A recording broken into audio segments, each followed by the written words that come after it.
My mother trained as an opera singer, and when I was quite young, I vividly remember her taking me backstage during the intermission of Verdi's Macbeth, and I watched the scene change, and there was this sort of big Stonehenge-looking set on stage, and this man walked out and pushed one of the boulders across the stage, and I was just shocked, because it looked for all the world like a 20,000-pound stone, and yet clearly it wasn't. And I think that was the first time I kind of understood stage scenery as an artifice, as something representing something else.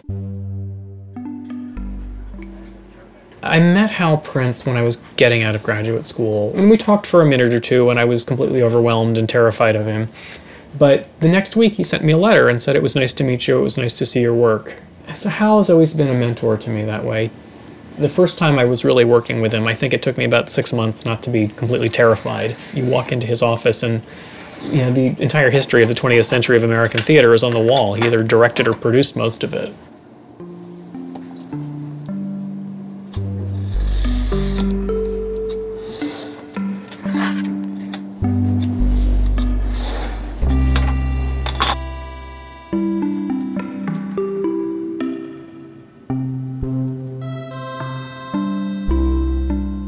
People often ask me, how did you find your way to doing set design from architecture? And I always think it's a funny question because to me, the tasks that I'm doing are exactly the same, building models and drafting. However, it's almost like set design and architecture are the flip sides of the same coin. But with set design, it's a completely ephemeral thing.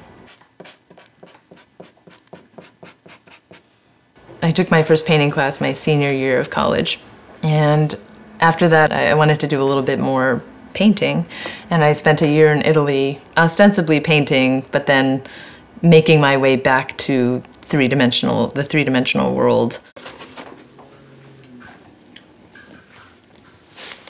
I started building installations and objects, and it was actually a teacher of mine. He said to me one day, "Have you thought about scenography?" He's British, so, that's their word for set design. So then I went to graduate school because I didn't know anything about theater. Then when I graduated, I worked as an assistant designer for a few years, and I assisted a designer named George Seepin, who also had an architecture background. His studio was sort of like a sculpture studio, and it was great.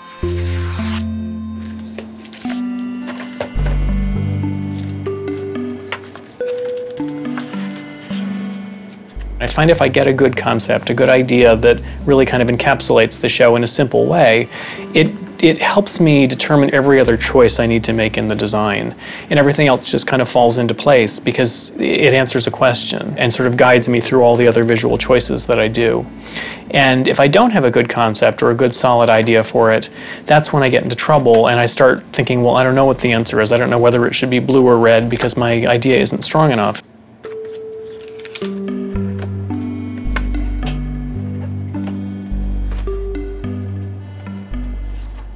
A huge part of what the set does in theater is it creates the frame and the surround that we present the human figure in. I think what in film the camera does in framing things, the set largely has to do in theater with some help from the lighting.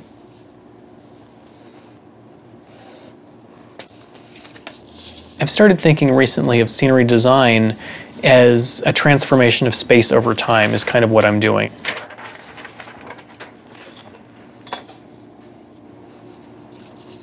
A big part of my job is how do I get from point A to point B quickly and seamlessly, and in a way, hopefully, that helps tell the story well.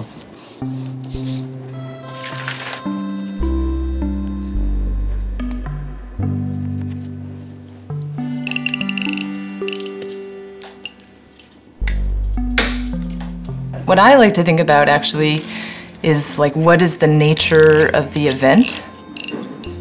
I've always been interested in how the audience is engaging with the piece, like how to engage the audience in a more visceral way. So often when I'm designing a play, when there's flexible seating, I think about what the relationship is between the audience and the play, actually. That's sort of the first question that that I think about. One of my favorite things about being a designer is that I'm constantly learning.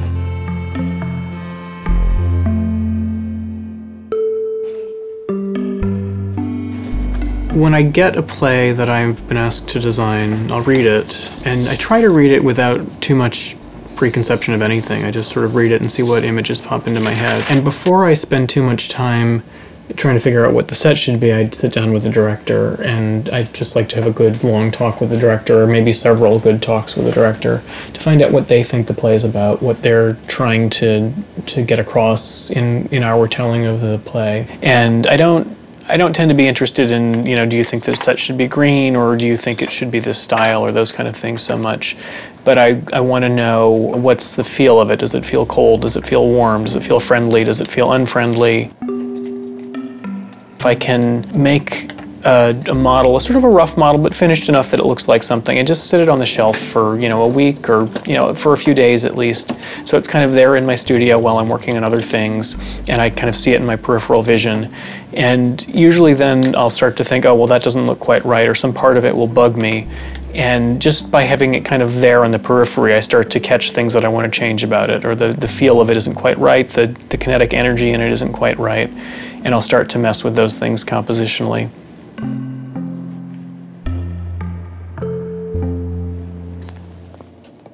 Somewhere in there is where we sort of nail down what the set is, and the model gets more and more finished and more looking like what the final set is going to be. And then I have to actually get that, you know, that small model and make the big version of it. And for that, then I've got to do a bunch of technical drawings, and we send it out to a shop to build the full-scale set. And then ultimately that moves from the shop that's built it gets taken apart and brought into the theater and installed in the theater. And then we go into technical rehearsals where you add the lighting and you add the sound, and the actors get onto the set for the first time. And that's really where it all comes together, and that's where you learn whether the set was actually a good idea or not. I kind of really don't know until we're running the play on the set, and you see if it works for telling the story or not. Sometimes something that looked really beautiful and seemed like a great idea just doesn't somehow work to tell the story the way you thought it would. And sometimes something that I really thought might not work, or I was worried about it or didn't think it was a great idea, and suddenly once you get the actors in there to activate it and live inside it, it becomes alive and it really does work.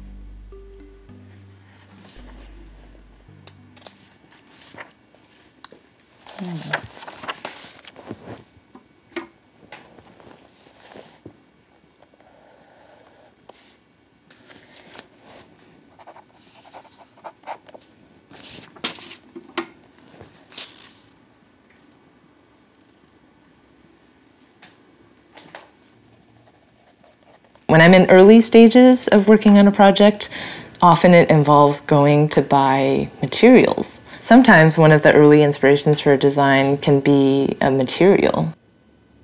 I will go to the paper store and see like what kind of paper, you know, feels right. This is my favorite part, is kind of trolling about and like kind of letting your thoughts wander and seeing what hits me. Going to the library, that's a big part of my process.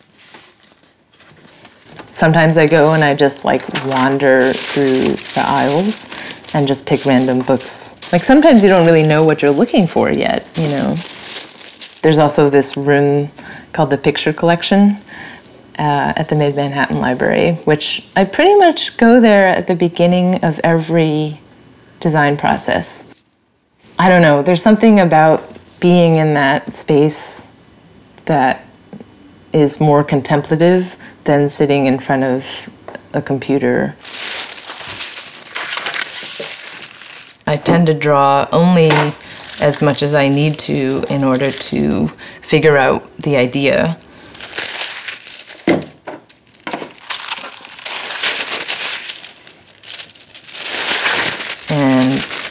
Then I try to move to a model form as quickly as possible. I feel like I'm really a very three-dimensional person, and so I think I figure things out more intuitively in a model form. For me, models don't lie. So in a drawing, you can make it work. Like you can fudge things. You don't, you know, the implication of depth in a drawing is just all by perspective, and so you can fake that. So there are things I think that you might not realize in a drawing, but as soon as you build it in a model three-dimensionally, you realize, oh, like, oh, we're gonna see that side. And then in communicating with directors and choreographers and people who might not necessarily understand a technical drawing, like things exist in 3 dimensions, so a model is just a smaller form of it, but it's closer to reality, so it's easier to understand and communicate with other people.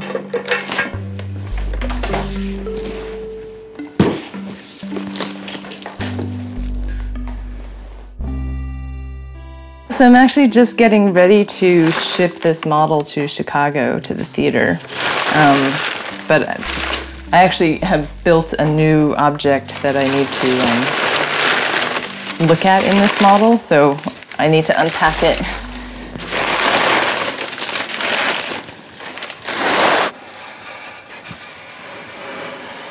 This is a play that's about the urbanization of China. It's called The World of Extreme Happiness. We've decided to use as a kind of neutral envelope for all of the scenes. So then this space opens up and actually acts as like a diorama. This is a moment when they're wandering through the countryside. You know, it's written in a pretty filmic way. And we cut from, like, you know, here's the magic of, you know, the fluorescently lit factory. Essentially, then the final scene is in a mental hospital. That's sort of the final scene. Basically, I've photographed every scene. So this is the beginning, and then the second scene. So I've storyboarded through with the model. It's a projection moment. This was the grass scene that I was setting up, and there's also a backdrop. That's the final scene.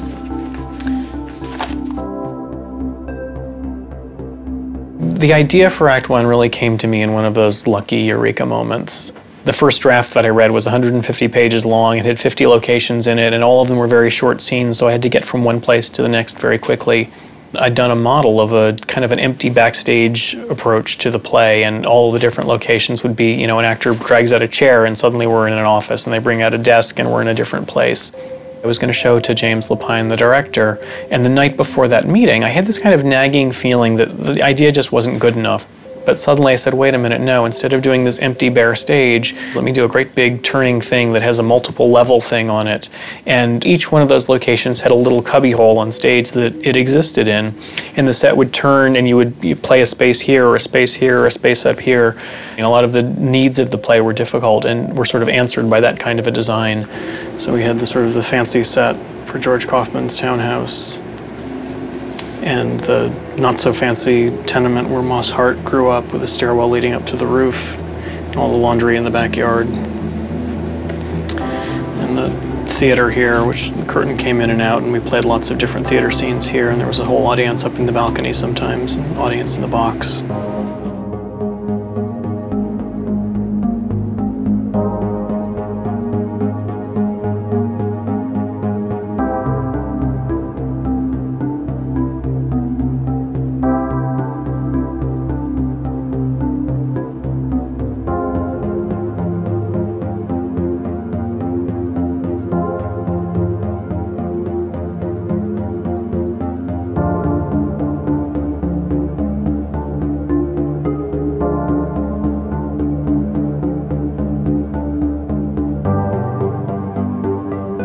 One play that I worked on recently, a few months ago, was called An OCTOROON. It was at SOHO Rep. Sarah Benson, the director, she and I both, I think, are interested in this question of what is the nature of the event.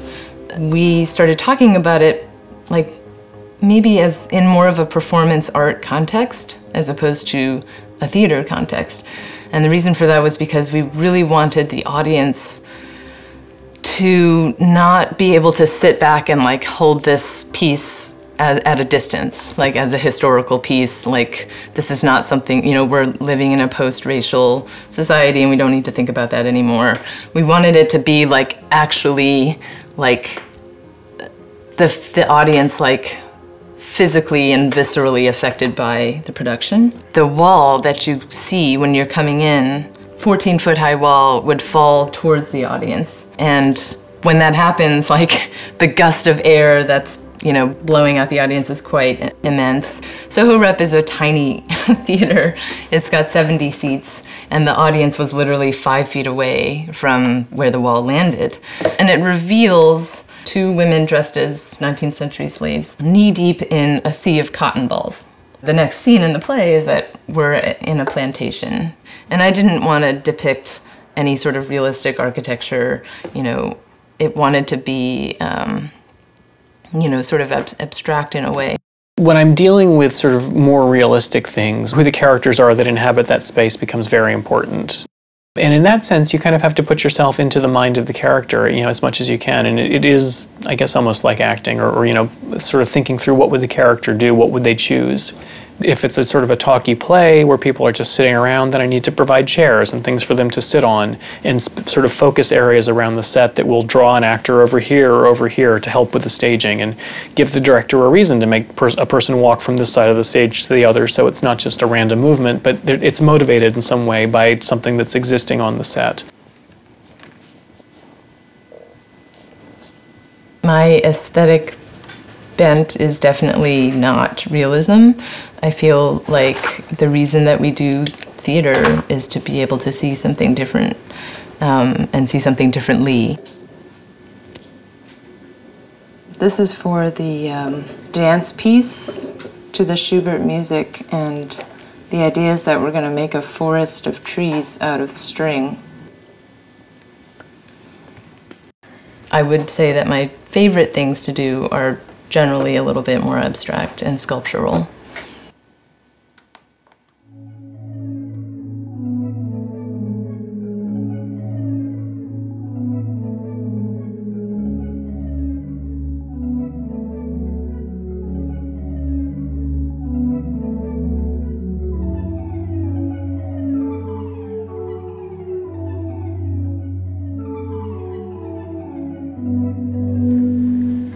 My work with the lighting designer is very important to me. How the light lands on the set, how it affects and shapes the set is so important to me. There's a lot of just kind of physical back and forth that, you know, if I put this piece of scenery here, you can put a light here and you can put a speaker here, and we all have to play together in the same space. And as video has become more and more a part of theater, I'll have a lot of interplay with the video or projection designer as well, so that the set is a surface that will take projection well. And in the past year or so, I've started doing the projections myself sometimes, because as the set designer, I have a lot of opinion about what that should be, and sometimes I would prefer just to do it myself and have it kind of be my vision. The people who are building the set is really a collaboration with me as well. And all of those people need to have a sense of what I want as a designer, because I can't be there dealing with every little detail of all of it. I need to have a team of people who kind of understand my taste, and so it works almost like a symphony, that everybody's doing their part and it all comes together to create something that's coherent. Here it is. Oh, great. On the town. Brilliant. So that's John's only copy of that. So I will guard this. Guard it, and maybe once you're done, get it back to him. But I think if you can get it up in some kind of online way for us all to access, it would be great. Collaborating with the choreographers is very different from collaborating with directors, I find. Choreographers obviously tend to think more spatially. I actually think choreographers and architects get along very well. They think about space in a sculptural way. They're basically composing bodies moving in space. Sometimes directors are not necessarily, you know, understanding space quite as strongly as a choreographer. I think the biggest compliment I find when I'm working on a play and then actors come and they discover the set and they start living on the set, and if they say to me like, oh, I feel really comfortable in this space, or like I feel inspired by the space, like that's always like the best feeling. There's a company I work with a lot in Philadelphia called Pig Iron Theater Company. They create a performance as a group, and so all of the text is generally generated by the actors improvising in rehearsal, and the design is created alongside the piece. But what's great about that is that as a designer, I'm there from the very beginning, and potentially a design proposal that I put out there at the beginning could really, dictate the direction that the piece is taking. I find it to be a very gratifying way to work. It's me and the actors and the director in a room before we know what the play is. Sometimes designing a show that isn't fully written yet can be a big challenge. When I was hired to do the last 5 years, Jason Brown hadn't finished writing the show. I had an outline, and I kind of generally knew what it would be. So I had to design a set for a show that wasn't fully written yet. It was similar on Sondheim on Sondheim, and in both cases I think it was exciting, and they're actually two of my favorite sets that I've done. In some ways I think not having the rigidness of a finished play was kind of liberating. There's definitely like the fear at the beginning of every project when you're staring at the kind of blank piece of paper or the empty model box of the theater, and you're just like, I have no idea what I'm gonna do. It's a good kind of fear, it's feels like it's full of possibility.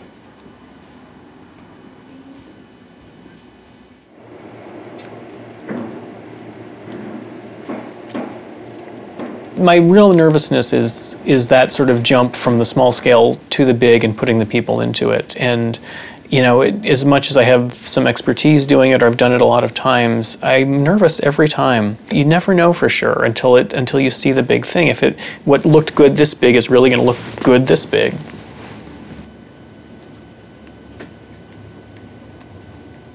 The budget is important to me, obviously, because it affects what I can do. If my concept for the set is really good, then I can do the cheap version or the expensive version. But obviously, you can't have a big, grand, expensive, difficult idea if you don't have a big, grand, expensive, difficult budget. But I feel like most things can be solved in sort of a simple, evocative way with scenery. If you're careful, you can really stretch the money, and that's the one secret I've found to trying to make a budget bigger than it feels like it is. I do always know the budget before I'm starting the project, but generally I don't tend to let it affect my thinking too directly at the beginning, unless it is very extreme, like unless the budget is literally like $200, and I know that I'm gonna have to come up with some kind of very simple idea or some kind of interesting material that's gonna be a single gesture. Other than that, if it's just kind of, a normal budget, which can range from $10,000 to $100,000, I would say. My process would probably be about the same. I feel like it's always best to not be hampered by thoughts of the budget at first, for the very, just genesis of the idea. I try not to think about it too much. And then, soon after that, we try to figure out how to make it work.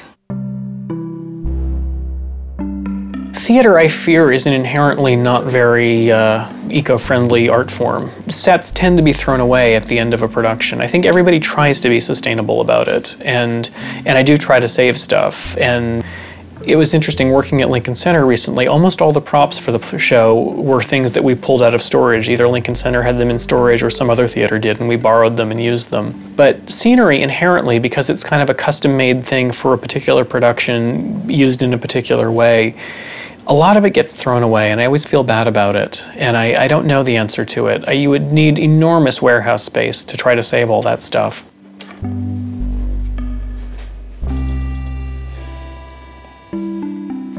the impermanence of set design versus architecture, what that means is generally that after 4 weeks of performance, the entire set tends to be thrown in a dumpster, which always just feels like such a tragedy.